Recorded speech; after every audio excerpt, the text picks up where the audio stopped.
What's up, guys and ghouls, and welcome to another episode of Fright Mic. I'm Liz. I'm Sam. And today we are closing out the Brenaissance month. We're shutting it down. Ow. And we're going a really weird route. Really weird exit out of this this madness. Yeah. We're talking about a movie that I had never seen before prior to this, but, you know, we had to cap it off with something that was a little horrific. It's about time. It's about time. We are talking about Monkeybone from 2001. The most non-horror horror movie I've ever seen. I mean, I don't know what it is. I don't know what it is either. Yeah. If they said, like, throw this movie, like, if I were at a video store and they're like, put this movie away, I wouldn't know where to put it. Yeah. Yeah. What genre is this movie? It's like dark comedy-ish. I wouldn't say horror, but there are, like, weird elements of disturbingness, I guess. Yeah. I feel like this movie kind of walks a tightrope of many genres, but it could easily, like, with a quick rewrite or something, could fall into the horror side, could fall into the comedy side, could fall into, like, the death becomes her kind of category. Instead, it walks the very thin line that connects all three. Yeah, well, and I think that's one of the biggest things about this movie that I didn't understand is I felt like the tone of this movie was so strange that I didn't know. It almost seemed like it didn't know what it wanted to be. Mm-hmm. So, like, that's why I don't know. It felt like a group project where they were like, just make sure it's cohesive. Do your part and then send it in. Yup. That's what this movie feels like. Yeah, no, I agree. And there's some elements that are very Tim Burton-esque. So I think that's another thing is, like, not all Tim Burton movies are horror, but they're dark. So I feel like this is, like, the same kind of thing. Yeah. The tightrope that we're walking on today. Yeah. Maybe this is the movie that you watch and you're like, ooh, I feel like I like those little bits about nightmares. Perhaps I should watch more horror movies. Yeah, like a gateway horror movie. Or you're like, God, I hated that nightmare stuff. But Chris Kattan, that goofy bastard, maybe I'll watch more of his things. Yeah, like there's comedy. Yeah. And I like Brendan Fraser. Yeah, well, who doesn't? I'd like to meet the man who doesn't. All right. Ugh. They don't exist. Because this one came out in 2001, which was after The Mummy Returns. No, the same year. Same year. Same year, okay. Which is so weird because I feel like he looks worlds different in Monkeybone than he does in The Mummy Returns. Like, I don't know how to describe it other than that, like, in The Mummy Returns, he does look so, like, adventure, debonair, like, handsome, whatever. And in this, I don't know. He looks sad. Well, he looks similar to how he looked in Bedazzled, I feel. Like, kind of just, like, nerdy. Yeah.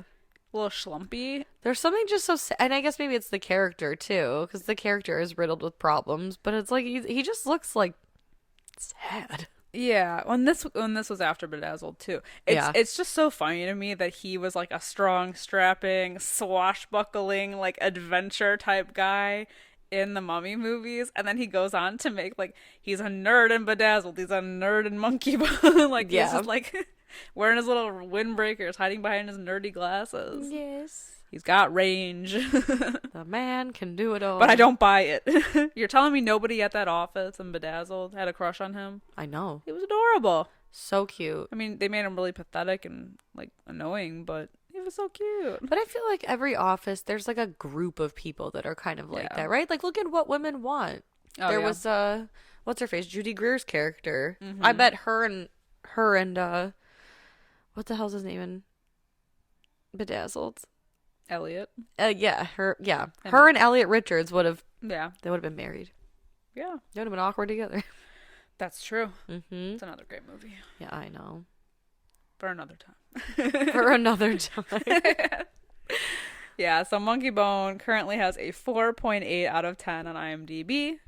It has a 20% on Rotten Tomatoes. Oh, yeah, I had never seen this movie in my life before this. And it's so weird because I really have I have a memory of you and I talking about Monkeybone, or so I thought. We discussed so many movies that I think we were just probably talking about some other thing, and my brain just filled in Monkeybone for whatever reason. But I would like when you told me not like I mean literally just like quite recently that you had never seen it. I was genuinely like, what? Because I had this like thought in my head that like you had seen it. Not me, man. Not so me. weird. I know. It. Yeah, I don't know why I never have. I think I had heard that it just was awful, so I never got around to watching it. Now I had seen this movie when it came out. We have owned this DVD since it came out on DVD, and I want to say, I mean, if my dad's listening, he can correct me if I'm wrong. I feel like we had like a family movie night watching this. Oh, okay. I don't know, but like it's a movie that I remember growing up watching, and to me, like this movie to me as a kid, so this came out in 2001. I was 10, 11, depending on what time of year. I don't think I grasped like everything about the movie.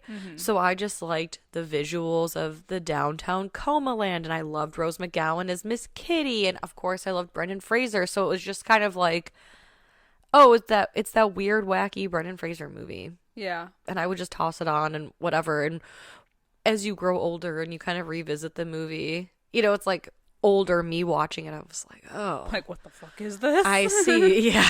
What was I watching as a kid? It had elements that I liked, though. Like, I liked the Tim Burton-esque of the Coma Town, like how all that works and like the detail that was put into that. And then I liked how I feel like some parts of it also reminded me of like Who Framed Roger Rabbit, and I really liked that. And then like on top of all of that, they just added like a shitload of masturbation jokes sprinkled throughout this movie. Yep. It was great. Like pull my monkey. Yeah. Just whatever. Of course. Choke the chicken. You choked the chicken.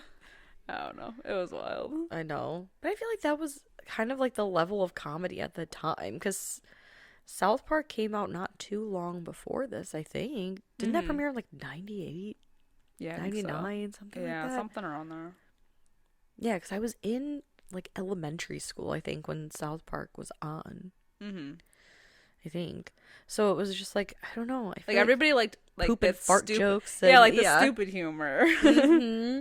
Which I think is still funny. But like it's like considered the stupid humor. Yeah. That, like everybody kind of like liked that. Yeah. And I feel like that was kind of like the benchmark for humor back then. I don't know. I guess maybe the benchmark for the humor I was watching, it was just like if there was like poop, fart, butt jokes, it was like, oh my god, this is the funniest thing ever. Yeah. Yeah, and to have him be possessed by a monkey, I mean, there were so many like switcheroo movies that came out around this time. I feel like Freaky Friday. Yeah, true. Yeah, like so to have him be possessed by an animated creature that of his own making was like, you know, set up comedy gold there. You know what I feel like this movie reminds me of tonally? Maybe. I think, yeah, tonally. It reminds me of Cool World a lot. Because I think Cool World is another one where there are elements to it that I think are scary. I think there's definitely elements that are hyper sexualized. There's like cartoony bits to it. There's like a serious crime side of it. There's like a funny side to it. And I feel like Cool World, like how do you classify Cool World? I have a hard time classifying Cool World. I don't know. I love Cool World. That's another movie I was raised on. Yeah. Which probably isn't great, but I loved it. I wanted to look like Hollywood when I grew up. I don't know. I have a hard time classifying this movie. I know. I feel like I would put them next to each other. But now that I'm like remembering, so Henry Selick directed this movie, and he also did Coraline, The Nightmare Before Christmas, James and the Giant Peach. So I feel like that makes a lot more sense. Definitely. For like a huge segment of this movie. The best segment of this movie. So that makes sense. I get a lot of, that absolutely checks out. Yes. But then when they go back to, it's like when they go back to the real world in this movie is when I'm like, what the Boo. fuck? Yeah. Like I enjoyed so much of the beginning of this movie that when they got back to the real world, I mean, and they flash back to him being stuck in like coma world. But when they're back in like reality, I'm like, it's just that's not as like, interesting. It's really weird. Yeah. Yeah. And the comedy doesn't like always land, I feel. No. But I don't know. And maybe it's just because, like, for me, who's seen this movie since it came out, I feel like the comedy doesn't land, you know, like the same way it used to. Yeah. But even for, so it's like, even for you watching it with fresh eyes, like, it doesn't stick the way it's supposed to. It doesn't, but I will say that I think that both Chris Kattan and Brendan Fraser did really good with, like, physical comedy in this movie. I feel like they had these dumb jokes and dumb ideas, but they like fully were on board with all of it. Yeah. And I guess respect for that to them for doing it, because I mean it doesn't land now to me, but I feel like they really put their heart into it. Well, and some of the scenes are so awkward too. So awkward. Like, I know we talked about this before we started recording, but there's like a couple of awkward strip dance scene. Yeah, and it's like, oh god. Weird. As much as I love Brendan Fraser, I'm like, oh god, no. I know. I was like, I'm not in the slightest turned on by this. I'm like skeeved out. Like, oh. Oh, I know. And he makes the weirdest faces when he's doing it. I know, but I think, you know what? God bless him, because I feel like if I had to act sexy, I'm pretty sure that's what I would look like too. Like, I'm too goofy to like be serious. I'd be like, but like, you also, like that? Yeah. But also, like, think about what they were asking him to do. You're a man possessed by an animated monkey, and I want you to do a strip tease for your girlfriend. Yuck. Yuck. I mean, Austin Powers did it better. Wait, oh my god, yes. Yes. Mike Myers as Austin Powers just exuded sexy. His giant hairy chest. Yeah. Oh my god. Shaped like a dick. Yes, no. And I'm spent. And I'm spent. Yeah. I just picture him playing chess, like feeling up the little, like, the bishops little or whatever. nipples. Yeah, exactly. It's the best movie ever. And then he chokes on the pawn. Oh my god. What an incredible movie. I know. All of them are so good. But let's talk about a less incredible movie. Yeah. Let's talk about Monkeybone. All right. So we start off with our man Stu Brendan Fraser. Now I'm gonna have to, because in my head I almost said Elliot. So no, we're not talking about Bedazzled. We're talking about Monkeybone. Yeah, unfortunately.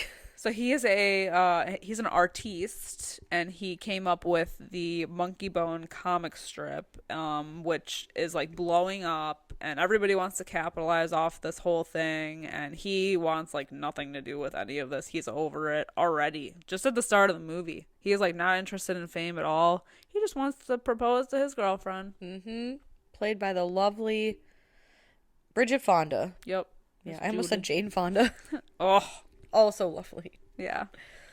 Oh my god. Yeah, Bridget Fonda, she looks good in this. Yeah. Yeah. She's cute. Yeah. Mm-hmm. And he's trying to like dip out of this like giant press party that they have for him so he can go home and propose to Julie, his lady. But unfortunately, on the way home, trying to leave the parking lot, they get into an accident because of an inflatable monkey that inflates in his car. Of course. Causing him to like get in this car accident. Which, like, she comes out completely unscathed, and he ends up in a coma. Yeah, like, what the hell? Yeah. It's nuts. I actually do love the visual of, like, when she goes to the hospital and he's laying on the hospital bed, and how, it, like, the bed sinks down into, like, the ground, and that's, like, how they show he's in a coma. Yeah. Like, he's descending into the world of, like, fucking hell or something. It's very cool. It is cool. It is very cool. I like that.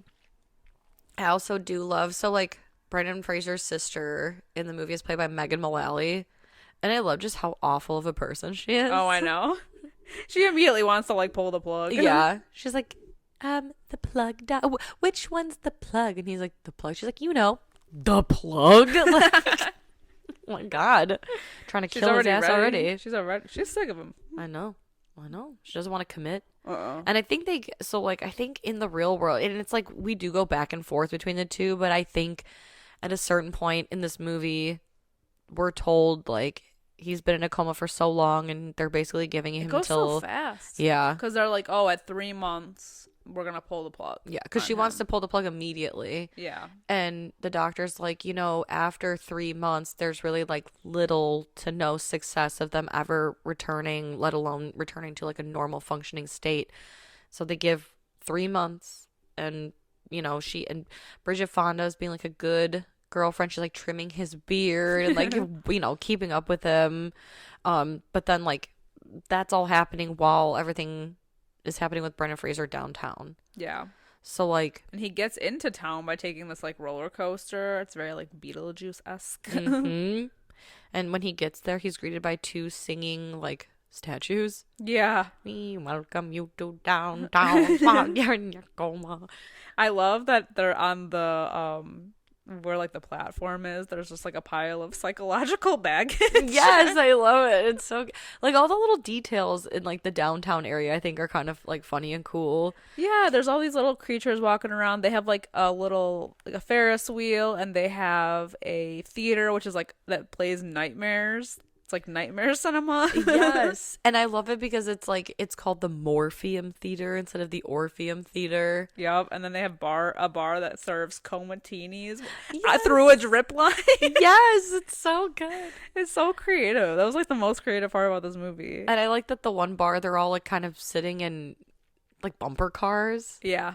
Very cool. Yeah, I love that. Oh my God. There's so many details about this too. Like I love the Grim Reapers and everything. It's just, I know. Visually, it's cool. That's why I wish we had stayed there more. I get like the whole point was that he, like the monkey got to his body before he did, so it possessed him, and that was gonna be like the comedy of it. But I was more interested in like the fantasy aspect of this movie. Yeah. So much more, just because it was so creative, and I've never like really seen anything like that before. To me, the best parts of this movie are in the downtown land. Oh yeah, for sure. And that's why I was shocked when they finally got out of it, and I was like, that's it? Yeah, I know. But there are parts of this movie still that I feel like no matter how many times I've seen it, I don't know if my brain just like blacks out, but it's like I can't grasp if they just never give the details or if I just maybe don't pay attention. This whole downtown, did he create this whole world? Him? Like, yeah. I don't know. Because he obviously created Monkeybone. Yeah. And he recognizes like Miss Kitty, right? Oh, maybe. I didn't even know that. I didn't even pick that up. And again, it kind of reminds me of Cool World, where like when Gabriel Byrne is transported into like the Cool World cartoon land, he's like, "Oh my God, like I drew you and like I made you up." And yeah. I don't know if he's like getting bit, because they do mention, because Stu's an artist, he was drawing these like really nightmarish drawings. But then when he switched to his other hand, his non-dominant hand, he got Monkeybone. Yeah. And like it's like a goofy, lighthearted cartoon. So it's like, oh, these, it's like a right brain, left brain kind of thing. Mm-hmm. And so I don't know, I'm like, was he getting visions of this downtown, or is it because he's in his coma and his brain has made this stuff up? Yeah, because at the end, Whoopi Goldberg's like, oh, I put the monkey back in your head or whatever. Yeah. Like, is all of this like him? Like his answer to, I don't know. I really don't know. I think I just took it at face value. It was like, oh, I'm just accepting that he's just going into this new world, and like he has to get out of it because this is like coma world. So I don't know. Well, I don't think this movie is that deep. Especially because like we see exit passes given to older people, or like we see court, so it's like there are other people. But again, I don't know. It's kind of like, when you dream and you're like, oh yeah, I had this crazy dream. I was with a friend that's like a friend in my dream, but I don't know them in real life kind of thing. Yeah. Like there's other people like that he's exist. met them before. See, I wish it had gotten deeper if it did, because like I think that would be more interesting. Like he's stuck in his own psychosis kind of thing. Yeah. Yeah. Or his own psyche, like he's trapped there, and that's what's causing this, and Monkeybone is just like terrorizing him in his own psychosis, just like kind of in real life. And then they cross over into like Monkeybone actually going into his human body and terrorizing his actual world. Right. So, like, I think that's a cooler idea. And I don't know if that's what they were going for here. I feel like they kind of, I don't know. It's like they never take the idea and go all the way with it. No. Because there's a part at the end when they're putting that purple gas in there. I don't know, we're like kind of jumping around, but like that purple nightmare gas or whatever. And then Stu's manager starts having like those weird visions. And then he's like streaking. Yeah. So like there's something to it. Like like they need the nightmares from other people or whatever.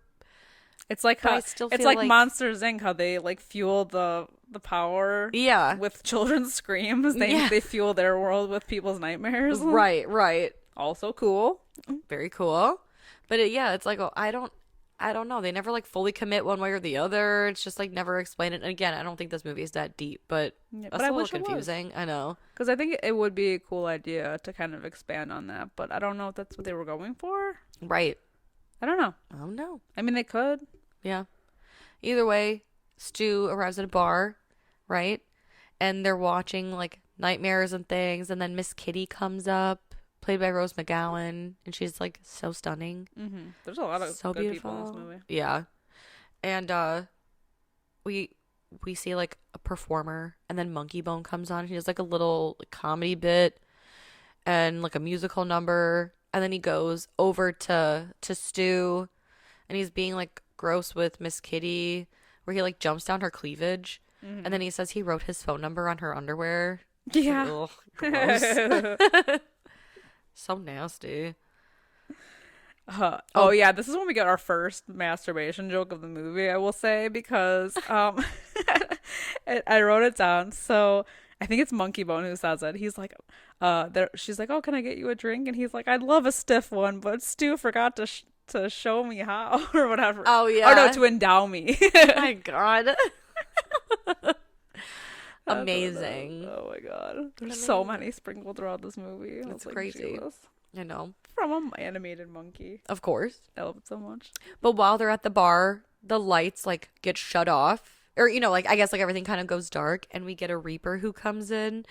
And I just love, so he's granting an exit pass. As we learn, exit passes are what you need in order to go back to like your body. Yeah, to life. And I like that the Grim Reaper comes up to this old guy, and he's like, "Old man," I don't even remember his name. He's like, "Yeah, are you Ethel Beavers?" He's like, "What?" "Are you Ethel what?" He's like, "Oh, here you go."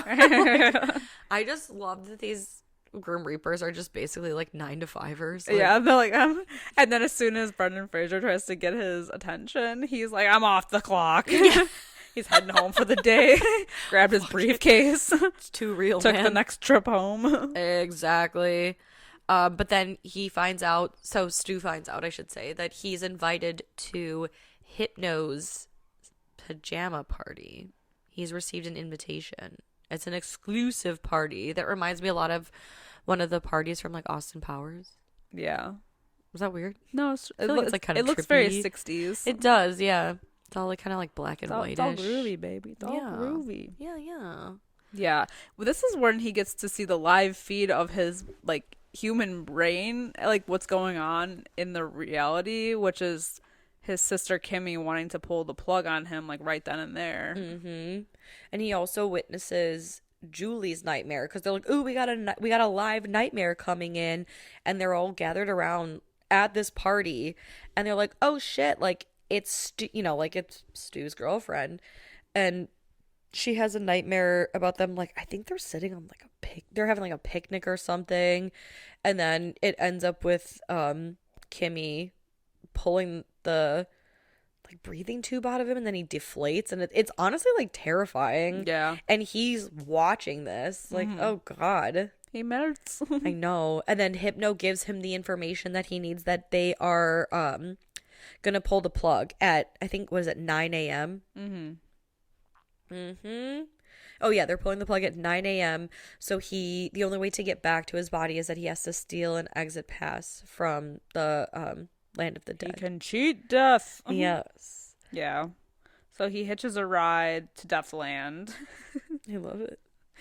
And meanwhile, Julie has this whole thing with like the Sleep Institute, when they go and they're trying to like enhance his nightmares, Yeah. like of his body, so that it'll like basically like jar him awake. Because I guess that's a thing. Yeah. She wants to overdose him on whatever it is that your body produces when it has a nightmare. Yeah. I don't know if that's for real. I don't know. She was gonna like put his brain in a nightmare loop basically to scare him awake. Yeah. But once Stu, who's still in coma world, gets to like Deathland, he meets Whoopi Goldberg, who is death. Yeah. Well, first of all, I just have to say, I think it's so funny because they get on the roller coaster to take them to the land of death, and they need to steal like a Reaper outfit. So they pull the outfit off, and it's just like a cloud of smoke, and it's like, "Roar." And Monkeybone's like, well, that's useful information to know. Like, oh, interesting. That's what's under there. It's so cute though that they have the little grim lineup though. Yes, I know. And he's calling them by like regular names, like Herman. Yeah, Herman, Walter. Yeah, exactly. Come on up. Oh my god. Oh, and I love that Death has the book of like who's gonna get an exit pass and who's gonna die or whatever. Because she's like, what? He lives? Yeah, well. And like Monkeybone, they're kind of doing that like where Monkeybone's on Stu's shoulders kind of thing. And I don't know what happened to their like Reaper outfit that it's got that green slime like ooze stain or whatever. And so they're like goofily making their way to the front, especially when there's that exit pass there. And Whoopi Goldberg's like, you, what's your name? And he's like, Herb. Because I think that's his like manager's name, right? Yeah. And she's like, come here, Herb. And she knows what's up. Oh yeah. Especially because they're like moving all goofy. They're like flailing around underneath the costume. Mm-hmm. She's like, how do you get a green like pea soup streak on the front of your cloak? He's like, oh well, you know, whatever. I don't know. It's so stupid. Yeah. But she sicks her dog on them because she's like, Herb, could you go stand over there? And the dog pulls the cloak off. I do have to say I love the reunion too. So like Death's henchman kind of like assistant is played by Thomas Hayden Church, who starred with Brendan Fraser. Is it Fraser or Frasier? Fraser? I guess we should have figured that out in the beginning of this month. I know. See, I say Frasier, but I think he said Fraser? It's Fraser. Well, that really throws me off though. I don't like I that. know. It's Frasier to me, man. Yeah, they were in George of the Jungle together. They were. And every time I think of George of the Jungle, I just think of Thomas Hayden Church when he's like, Ursula, I found your scrunchie. Yeah. So stupid. And the monkeys messing with him. Of course. Or the gorillas, I should say. Yes. Such a great movie. So fun. But anyway, back to this tragic Yeah, they story. end up stealing the exit pass, which causes Death, aka Whoopi Goldberg's head to like explode off, and so it has to grow back. Well, they screw like a new one on. Yeah. And I love that Thomas Hayden Church, he goes to get a new one out of the little cabinet and he drops one and he's like he's like, oh shit. That's what it was. I was like, what the hell? Oh my god, so funny. Some Men in Black shit right here. Honestly. And so they are able to reattach her new head, and Brendan Fraser, or I keep calling him that. So Stu hops a little train that's going back to downtown, but he gets stuck in a nightmare because I think at that point they inject him with that nightmare fuel, and it's the photo. So when what's his Julie, his fiance, when Julie's showing her friend how like when he draws with this hand it's like nightmare fuel, and when he draws with this hand he gets monkey bone, the nightmare picture was like a surgery. And so the nightmare that he gets stuck in is this surgery scene, which looks really cool. It does look cool. And it's really trippy. It's really, yeah, honestly. And Monkeybone. But they pull him back in, so like back to the reality of coma world. Yeah, because Monkeybone steals like a flying death cart. Is he in like a nightmare within a nightmare? Yeah. A nightmare in a coma. I guess. Yeah, nightmare in a nightmare. Real, man. I know. I feel like that's dark. I feel like if you injected somebody with the nightmare juice or whatever to trap them in an infinite nightmare loop, I don't think it would scare anyone awake. I think it would be like American Horror Story Coven, where they're just stuck in that purgatory. I was gonna say, it would just be like in a really shitty sleep cycle. Yeah, exactly. Awful. Like torture. But anywho, they get super excited. They make it back to downtown, and Stu's like, oh man, Monkeybone, like, I know you were irritating as shit, but like, I really couldn't have done this without you, buddy. Like, I really appreciate it. And Monkeybone hits him over the head with a pipe and steals his exit pass. Yep. Son of a bitch. And comes back and takes over his body. So now we have reality Brendan Fraser possessed by an animated monkey. And he comes back just before 9 a.m. when they pull the plug. Yeah. Like, it's just crazy. In the nick of time. And I love that Stu, when he's himself, he has no facial hair, but as Monkeybone, he's got that like soul patch. The gross soul patch. And when he comes back, it's the first thing he does is shave it off. Of course. Like at the end of the movie. I love it. It's literally the first thing he does when he wakes up. Good choice. I love it so much. Great choice. Yeah. So, yeah, Monkeybone possesses his body. I love then he has that weird, so then we have like a lot of clips. It's mostly now him being possessed by this monkey. We have the weird scene of him dancing on the bed. Yuck. Which is like so weird. Like he goes home with Julie and he's like trying to seduce her, so he does like a little striptease on the bed, but he's like doing it as a monkey, so he's like climbing around the bedpost. It's just so weird. I do think it's kind of like, I don't know, it did make me giggle a little bit, because at first it shows Stu, so like the scene starts with like Julie in the shower, right? And her naked body's like silhouetted and like whatever, and she's like washing herself. And he's like, ooh, baby. Yeah, and he's like looking, it looks like he's looking at her sexually, but then it zooms out and he's watching like Animal Planet. He's watching like two monkeys have sex, and he's like, oh yeah. And then when she comes in the room, she's like, what are you doing? And he's like fumbling with her butt, like, oh, nothing, like he's watching porn. But it's just animal, but you know. Yeah. So I was like, oh, that's kind of funny. That strip scene though, like, my God. Yeah. That is so awkward. It's just so awkward looking. Everything about it is so awkward. Yeah. Ugh. But I don't love it. So like back in Coma Land, Stu's been thrown into prison, I guess. And you find out that really this whole thing was a plan to get Monkeybone to the other side, because he needs to stir up more people's nightmares to fuel this like coma land.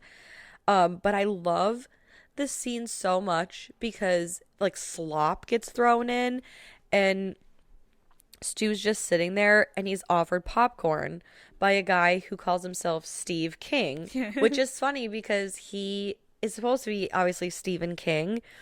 But the reason he introduces himself as Steve King is because Stephen King was supposed to play himself and do a cameo, but was unavailable at the last minute. So they had a lookalike stand in for him. That's just why Steve King. Yeah, just Steve King. And the chick that plays Lizzie Borden.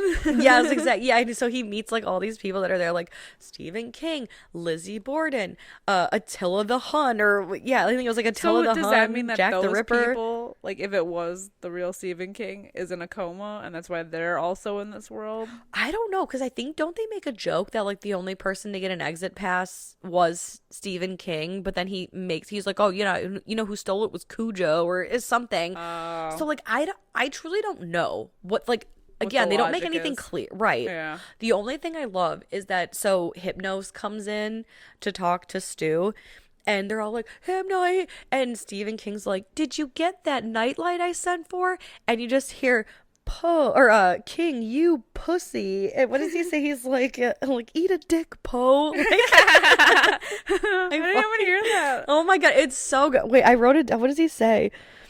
Oh yeah, no, he's like, did you bring that nightlight I asked? And he turns and he's like, bite me, Poe. Oh my God, so fucking funny. So good. And see, it's the little things, and it's only, and the funniest shit is in the coma world. It's true. All the jokes. Oh man, yeah, these prisoners are basically fed the like leftover slop. Trash, from the Morpheum Theater. Yeah. Meanwhile, possessed Stu is now taking advantage of the Monkeybone empire that he has created by capitalizing on everything. Merchandising. It's like Spaceballs. Spaceballs, the flamethrower. Yeah, right. He's making merch. He's making, I don't know, money. Yeah, exactly. He's making money. He's doing a world tour. Yeah. There's going to be a whole Monkeybone universe.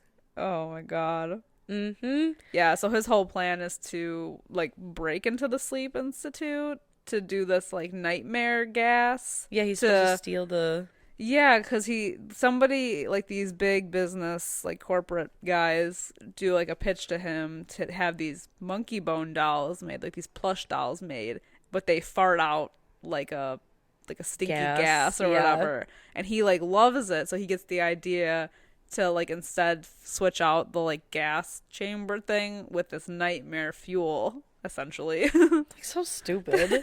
So that whenever anybody does it, it like throws in their face and they get a nightmare, and yeah, it fuels coma world. It just sounds like fucking wild. I Whatever I know. just said. It literally sounds like somebody who got way too high and was like, dude, I got the best idea for a What if a movie. monkey farts and then it makes you have nightmares, which crazy. fuels a whole other world of people that are stuck in coma world?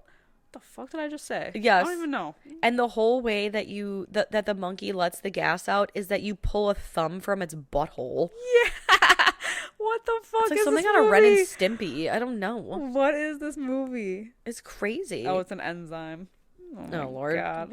Well, so that's the grand plan, and I love that he tests it out on the dog Yeah. because Stu had a dog, and the dog fucking like he can smell it. It's not Stu in Stu's body, so he hates this monkey bone. So he's like, "Ooh, I found my little guinea pig," and he tests the nightmare gas on the dog, and I just love that the dog has a nightmare about like big cats doing surgery on him.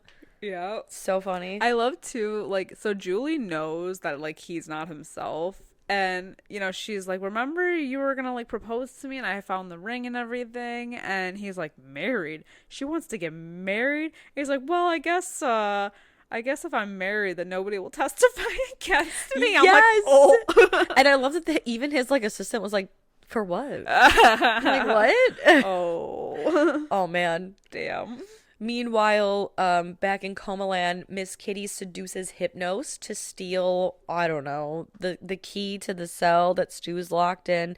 And I love that she brings him a meal which consists of like canned tuna and milk because she's a cat. Yeah. Oh my God. And So cute. I know. And she's like, I got the key. She's like, don't worry about me. And like definitely hitting on Miss Kitty. I mean, me personally, had I been Stu, I would, Big you know Miss what? Kitty It fan. is what it is, right? I would just be with Miss Kitty for life. She's a ride or die loyal woman, a good woman. Okay. But she's like, all right, Stu, I'll see you tomorrow. And then when he breaks free, you see Miss Kitty just like ripping into this dude. She's like, get out of here. Like, Don't look at me. exactly. And it's funny because when like again, it's like a lot of like cutting back and forth between like him putting the gas and whatever. And so like when we cut back to Coma World at one point, they're automatically back in Death's office in the land of death. And they're like, wow, what kind of idiot would try to sneak in here twice? Like he's been caught. But now she's like, mad respect, because Death is like, you know, I'm actually a big fan of your comic strip. I didn't recognize you at first, but like, you know, I'm gonna let you go. Yeah, she's like, she gives him like temporary leave. And when he's transported back to the land of the living, he gets put back into Chris Kattan's body, who's a gymnast that just died of a broken neck, and they're doing surgery on him Like because an he's an organ organ donor. donor. And he sits up, and I just love it's kind of like a funny gag, like where Chris Kattan, he's running after like Julie to stop this monkey bone thing and whatever, and the surgeons are running after him because they're like, bring back those organs, you know, those are our organs, That's our dead body. Yes, Stop him. And he like has to like tape his neck and like tape his like incision from because his organs are like falling out. And I love that they have him doing these like crazy gymnast moves, like Yeah, like parkour. Yes! He's jumping over fences because he's a gymnast. it's so fun. Oh my God, like this part, Yeah, this Chris part is good. Kattan in this movie is funny. Yeah, he's like flopping his neck around and like trying to like I don't know. It's so funny. It's so, and basically it all culminates at this. I don't know if it's a fundraiser. I don't know if it's a gala, like a banquet or some shit. Yeah, all for like monkey bone. Yeah, I and don't get it. yeah, I like when Herb, his manager, streaks throughout the The whole thing, because he gets like a bit of the hallucination, the nightmare fuel, whatever. And it dyes his face purple. It dyes his face purple. It looks like something out of like Big Fat Liar. Yeah, it does. Oh, but then we get our other weird little dance sequence that he does where he sings Brick House in leather pants. Yeah. Brendan Fraser. So in front of an entire room, like an entire gala. Yeah, so weird. And after he sings Brick House, he proposes to Julie. Yeah. Which, like, wow, how romantic. Yeah. Yeah. Julie, you're mighty, mighty. Oh my God. But so weird. Well, then at this point is when Chris Kattan gets to Julie and he is all like, I am, he explains everything that happened and she's like, no, officers, you can take him away. But then he calls her Doc. Right. Which is like his nickname for her. And she's like, how do you know, like, this information? He's like, remember when I did X, Y, and Z and you did X, Y, and Z? And she's like, please, do tell me more. Like, she like starts to believe it, especially when the dog Buster? Yeah. Right? He comes up to Chris Kattan and it's like so sad because then oh no, I guess not yet because he's got to chase Monkeybone. But she's like crying. Yeah. Because she knows it's Stu or whatever. Because he presents her with the ring too. Right, yeah. Because when Monkeybone is Stu proposes, it's with this like brand new giant ring. And she's like, what happened to your grandma's ring? You know, the vintage one. He's like, oh, you want an old piece of crap? Like, and so she knows that Stu is in this dead guy's body. Oh, that's what I meant to say. Like, it's kind of like touching because she starts to cry, you know, and he's like, I just wanted to let you know one last time that I love you. And she's crying. And he's like, and she's like, are you okay? And he's like, I'm crying too. I have no tears. I'm all dried up. So funny. This chase that ensues after this is crazy because my favorite part of this is when they're on like that giant balloon. Yeah. And so Brendan Fraser's on one side, like being, as the possessed monkey, like with Monkeybone in him. And then Chris Kattan, who is Brendan Fraser, really, they're like hanging out off this thing, trying to like get after each other. And he starts pulling off the tape. Chris Kattan pulls out his organs and starts throwing them at him. And so there's like organs falling from the sky. And like parts of this did feel very like Austin Powers with like the like that looks like a big pair of that looks like a Johnson, because like at one point the organ falls onto like a family where they're like having a barbecue and he goes to put it on someone's plate as if it's like a steak or a burger, and then the surgeons are like, nope, I'll take that. I think it's still good. Yeah. Put it on ice. Put it on ice. So funny. Yeah, it's like the doctor or the surgeons are like catching the organs as they're falling from beneath them. Yup. It's so good. But eventually somebody shoots down the Monkeybone float that they're on, the balloon, shoots it right in the butthole because again we need a butthole gag. And they both are sent to Coma World right when they land. And it is very cute because when they get back, Death is there waiting in this giant, like, Power Rangers fucking robot thing. Insane. And they're, like, both standing there, like, Monkeybone and Stu. And Death is like, oh, how was, Julie or whatever. And he's like, oh, like, I appreciate it. Like, I've made peace. And now she knows for certain that I love her and whatever. And, she takes the hand that Monkeybone's on because he's like, I hate to like speed this along, but I really have to pee, which would be me because I have the world's smallest bladder. But she like splats him into Stu because she's like, I feel like he's caused enough trouble here. Yeah, he should go back into your brain. And then she tells him literally gives him the boot. Yeah, she sends him back. She's like, I love you, man. You're the shit. So now he's back in his own body. And upon waking up, he shaves his soul patch. Immediately. Before even going out of the ambulance. First order of business. And then meets up with Julie. Yeah. And that's the end. And it's all good. God, what a fucking movie. I know. It makes no sense. And yet. But here we are. I don't even know how to rate this movie. I really, truly don't. I'm baffled. You know what? I'll go ahead. And I'm going to give it a 2 out of 5. Yeah. Yeah, I think I agree. Because like there are elements that I like and there are funny moments, but the whole thing I'm like I don't like I feel like I don't understand what they were going for, and it was so bizarre at times. So I feel like it wasn't his best. Yeah. And he was so weird in it. The whole movie feels awkward. It's so like awkward. Weird and awkward. And that's the thing, like it's not even like nostalgia can save this for me, because I truly think that when I thought this movie was funny at a young age, it's just because I was laughing at like the butt jokes and the poop jokes and the, you know, whatever, and I didn't know what I was watching. I didn't know that it didn't make sense. Yeah. So now watching it through like adult eyes, I'm like, oh, like, this isn't what I remember it. Yeah, it's not landing for me. No, I totally agree. Yeah, but they're, you know, you can't win them all. Exactly. I mean, he definitely had. I mean, we love Brendan Fraser, but like he didn't have. There was a couple of movies in there. Yeah, that's just one of them. I know, and it's like, you know, I think with the script, he probably did the best with what he was dealt. Yeah. But he had so many bangers before this. You know, everyone has their hits and misses, you know? I know. Everyone has their hits and misses. Speaking of people who have hits and misses in movies, I mean, if you follow our Patreon at all, you already know what's going down over there. But if you don't and you're interested in supporting the show, for the next few months, we are having a Cage-a-thon. A Nick Cage-a-thon. All you can, Nick.